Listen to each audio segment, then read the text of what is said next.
people have been spotted in the water both today and yesterday.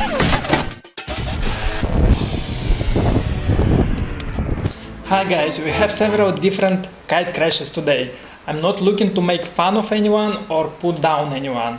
It's all about looking at crashes or incidents that happened and learning something from them. Also helping newcomers to understand what went wrong so they can kind of make a better judgment if the sport is right for them or not.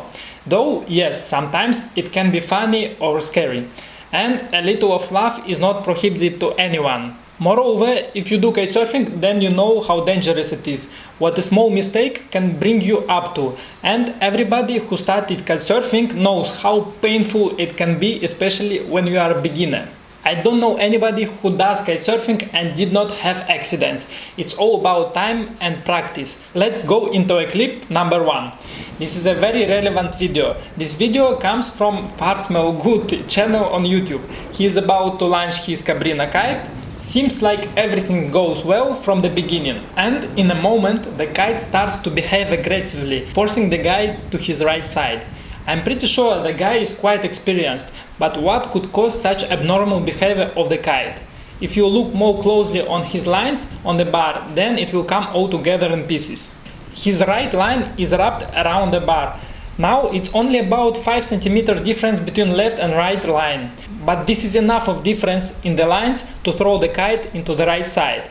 Luckily, this guy has a quick behavior on releasing safety mechanism. He knows something is wrong. He doesn't know yet what exactly is wrong, but he is ejecting his safety mechanism to get him in safer position.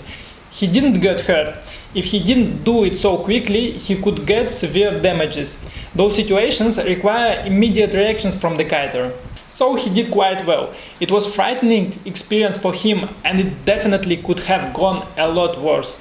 Just to bear in mind, before giving thumbs up, check the lines are straight and clear and not wrapped around the bar. Second clip, the guy does everything good. His speed is quite fast for those waves. And he also seems to be quite experienced.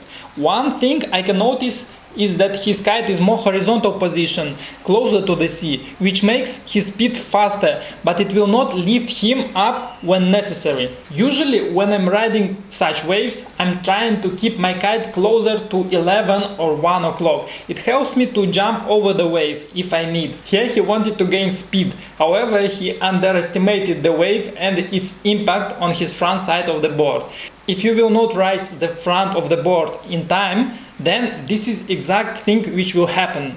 The board goes straight into the water with the force and it stops immediately the guy, which is resulting in such a roll. He seems to be fine, but the front flip he made is too fast. Next video is from West Sussex, UK, October. Is 40 knots outside, which is more than 45 miles per hour, so it's pretty windy. His kite is just 6 meters. He's just launching his kite and goes into the water, and suddenly one of the lines is getting untangled or cut off. Not a happy start of kitesurfing day. It seems like this guy is a beginner or started kitesurfing recently, and I will tell you why I'm thinking like this. Never ever try to grab 2 or more lines under the tensions with bare hands, especially on such wind. Usually I can grab 1 line at the beginning of the bar when I try to launch the kite. This is needed to fly it up from the water.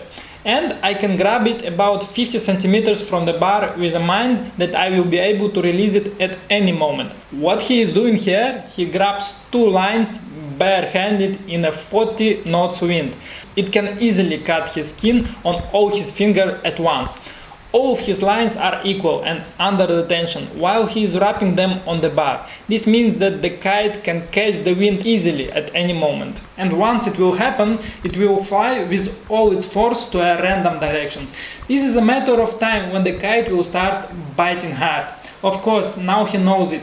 This is how we learn. What needs to be done here, only one front line should be looped around the bar. It has to be pulled and tied on the bar first. At least 2 meters of single line should be tightened on the bar. There will be only one line which holds the tension of the kite. All other lines should have several meters of slack, and only after you are sure that the kite has tension only on one line only, then you can wrap all lines simultaneously on the bar. This means the kite cannot fly. Note, if a kite starts flying or pulling during the self-rescue, you can let go of your bar and eject your leash to free yourself from the kite. Another option is in shallow water. He also could walk down one line to the kite and secure the leading edge as quickly as possible. Stuff happens in kiting, especially when you are new, and some accidents might be a good thing as it prepares you for the dangers of the sport and makes you become a little more safety conscious. The last clip is a video with a self-launch. There are cases when you have to launch or land your kite by yourself. Sometimes we finish the session when everybody has gone. This guy has 14-meter kite and there is 20 knots wind. The kite is quite big for such wind.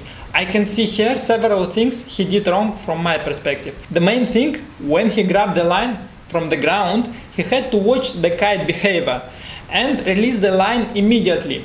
However, the lines have to be free from any obstacle before launching the kite. If there is something hindering the lines, you put your kite back on the sand in the safe position and untangle the line from obstacle. In this case, the other white kite had to be put away, just 3 meters aside, or the launching position had to be changed. And yes, the beach is narrow. This is a bad idea to leave the kite in launching position and to go to untangle the lines. Now the kite can behave really like a slingshot. It loops the kite. And grabbing the line in the middle is also dangerous as the kite is already flying close to the ground. So, once all the lines are free from any obstacle, only then the kite can be put in launching position. Second thing, the bar has to be anchored to a very solid and stable support.